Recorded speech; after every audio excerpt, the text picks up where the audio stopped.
प्रधानमंत्री नरेंद्र मोदी ने इस पूरे चुनाव अंजाम में जिस बड़े अंदाज में अपनी रैलियां शुरू की हैं, ऐसा बताया जा रहा है और माना जा रहा है कि 2019 में तकरीबन 172 चुनावी सभाओं को संबोधित करने वाले प्रधानमंत्री शायद इस बार 200 से ज्यादा चुनावी सभाओं और उसके साथ साथ रोड शो को अंजाम देने जा रहे हैं। चाहे आप उत्तर प्रदेश की बात कर लीजिए, राजस्थान, मध्य प्रदेश, बिहार, पश्चिम बंगाल, आप तमिलनाडु, महाराष्ट्र, किसी भी राज्य की बात कर लीजिए, हर जगह आपको प्रतिदिन प्रधानमंत्री नरेंद्र मोदी किसी न किसी सूरत में जरूर दिखाई देते हैं। और जब हमने महाराष्ट्र का जिक्र किया है तो जरा देखिए, महाराष्ट्र में प्रधानमंत्री नरेंद्र मोदी रामटेक में मौजूद थे, जहां पर उन्होंने विपक्ष पर जमकर निशाना साधा है। ये इंडी गठबंधन वाले पूरी ताकत से देश के लोगों को बांटने में जुटे हैं। वो जानते हैं कि देश के लोग एकजुट हो गए तो इंडी गठबंधन वालों की राजनीति खत्म हो जाएगी। इसलिए मैं महाराष्ट्र के लोगों से कहूंगा, देशवासियों से कहूंगा, एकजुट होकर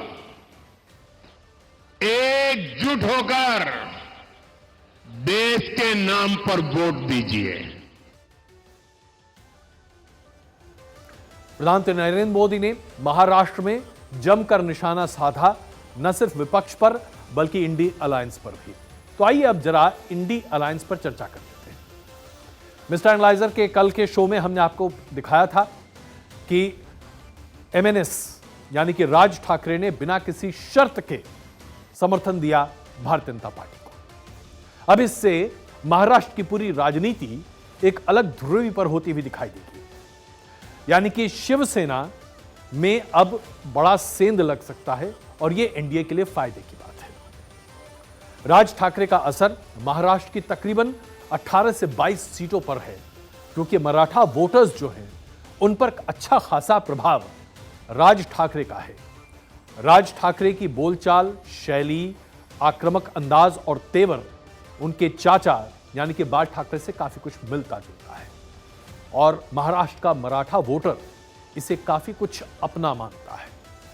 तो ऐसे में हम आपको यह बताना चाहते हैं कि 2019 में 21 मराठा सांसदों ने जीत हासिल की थी। तो यह अपने आप में कोई छोटी बात नहीं है कि एनडीए गठबंधन अब अपने सभी तरीके से अपने आप को सुरक्षित और अपने घेराबंदी अच्छी करता जा रहा है।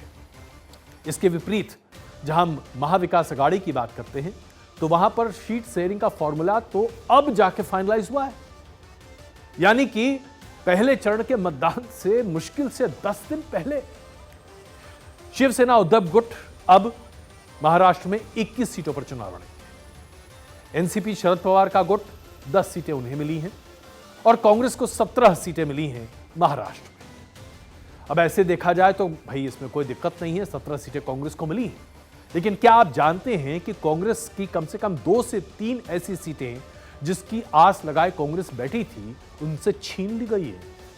ये सीटें शिवसेना उद्धव ठाकरे गुट को कांग्रेस को सौंपना पड़ा ताकि गठबंधन बना रह सके। जैसे कि सांगली सीट पर कांग्रेस की दावेदारी प्रमुख थी।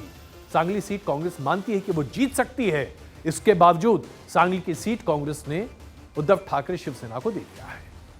अब इस पूरे मामले से एक बात तो स्पष्ट हो जाती है कि इस पूरे सीट डिस्ट्रीब्यूशन में सबसे ज्यादा अगर किसी की चली है तो वो है गठबंधन के अलायंस पार्टनर्स की।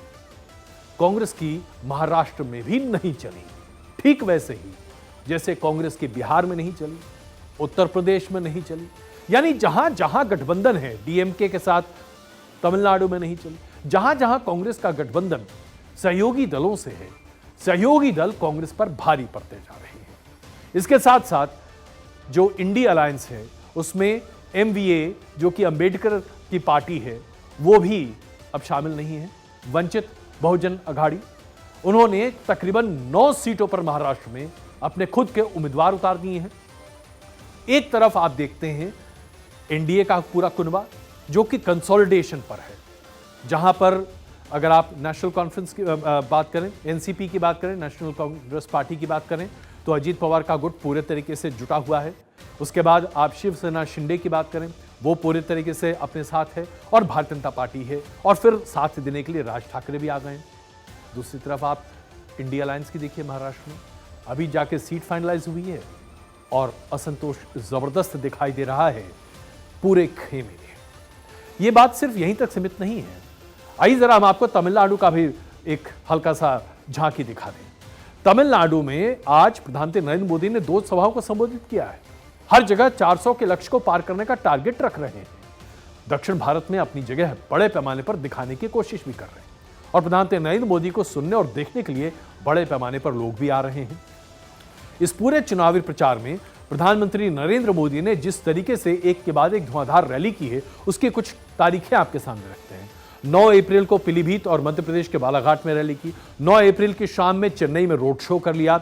10 अप्रैल को तमिलनाडु के वेल्लोर और मेलापट्टनम के साथ साथ महाराष्ट्र के रामटेक में जनसभा कर ली। 12 अप्रैल को ऋषिकेश, राजस्थान, और उसके बाद करौली, धौलपुर में रैली करने वाले। आप जरा सोचिए, उनका कैलेंडर पूरा भरा हुआ है। लेकिन इसके विपरीत क्या तमिलनाडु में किसी ने राहुल गांधी को देखा? राहुल गांधी तमिलनाडु गए ही नहीं है। पहले फेज के मतदान में तमिलनाडु की सभी सीटें हैं, 39 सीटें, उस पर मतदान होना है। राहुल गांधी तमिलनाडु नहीं पहुंचे हैं अभी तक एक बार भी। तमिलनाडु में पूरे प्रचार की कमान किसके हाथ में है? डीएमके के प्रमुख स्टालिन। अगर स्टालिन को ही सारा पूरा प्रचार करना था, तो कांग्रेस क्या स्टालिन के सहारे अपनी नैया पार लगाने की कोशिश कर रही है?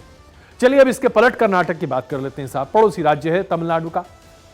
कर्नाटक में कांग्रेस की अभी राज्य में सरकार है। कांग्रेस में क्या राहुल गांधी प्रचार करते हुए आपको कहीं दिखाई दिए? माफ कीजिए, कर्नाटक में राहुल गांधी ने अभी तक कितनी सभाओं को संबोधित किया है चुनाव की घोषणा के बाद से? शायद एक भी नहीं। और यही स्थिति है कि पता ही नहीं चल पा रहा है कि कांग्रेस के वरिष्ठ नेता कर्नाटक के, चाहे डी शिव कुमार की बात करें, मुख्यमंत्री सिद्धरामैया की बात करें, ये कहां हैं? जबकि उसके बिल्कुल उलट भारतीय जनता पार्टी के तमाम बड़े नेता कर्नाटक में पूरा दमखम लगा रहे हैं, क्योंकि उन्हें इस बात की आशंका है कि राज्य प्रशासन कांग्रेस के हाथ में है, और अगर पिछले बार का प्रदर्शन यानी 2019 का प्रदर्शन भारतीय जनता पार्टी ने कर्नाटक में नहीं दोहराया तो दिक्कत हो सकती है। अब जरा देख लीजिए, अमित शाह की बात करते हैं। आज ही उन्होंने बंगाल और बिहार में लगातार अपने चुनाव प्रचार को अंजाम दिया। योगी आदित्यनाथ जम्मू के कठुआ पहुंच गए साहब।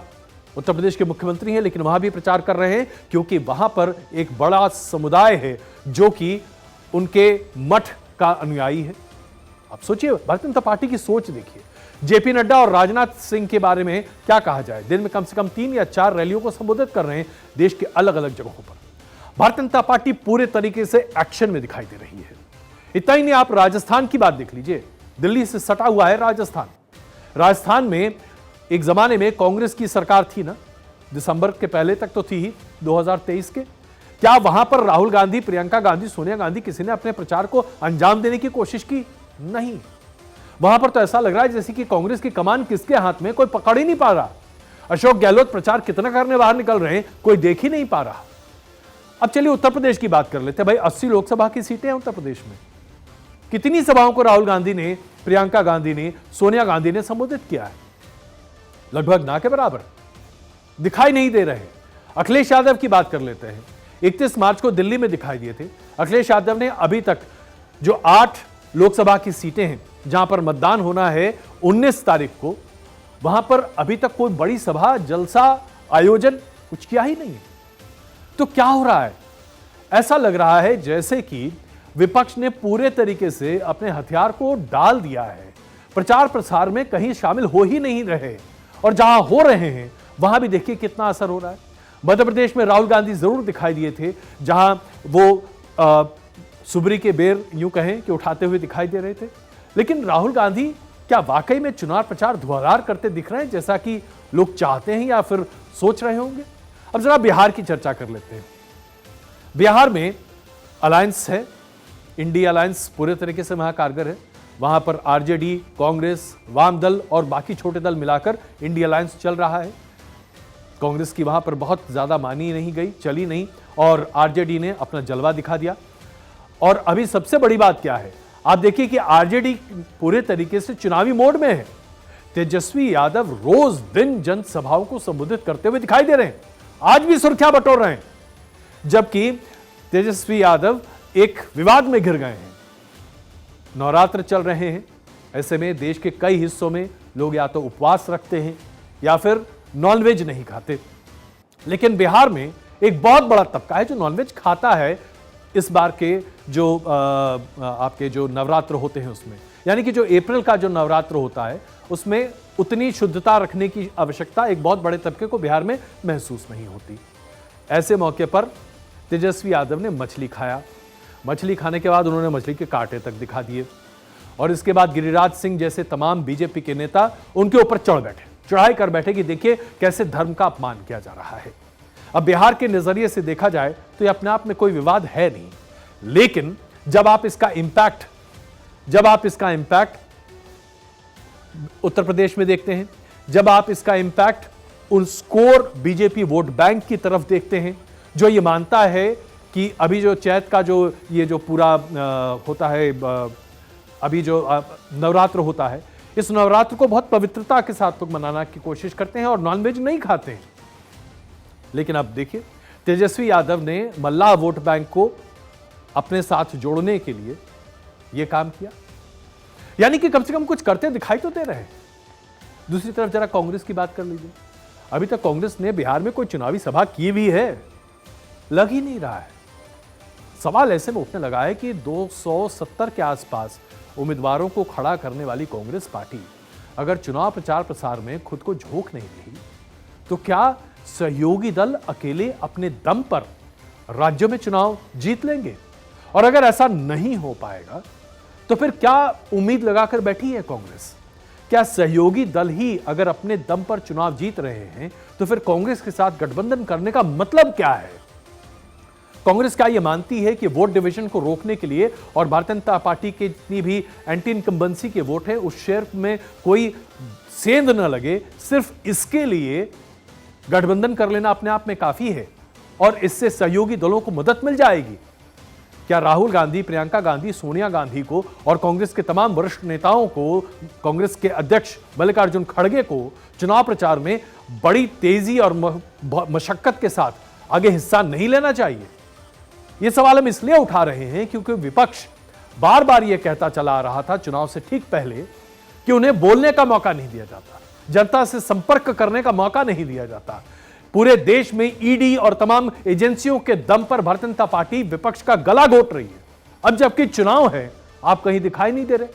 आप दिखाई नहीं देंगे तो आपको कोई वोट नहीं देगा। जब आपको कोई वोट नहीं मिलेगा तो आपका अस्तित्व खत्म हो जाएगा। आपका अस्तित्व खत्म हो जाएगा तो आप कहेंगे देश में लोकतंत्र नहीं है।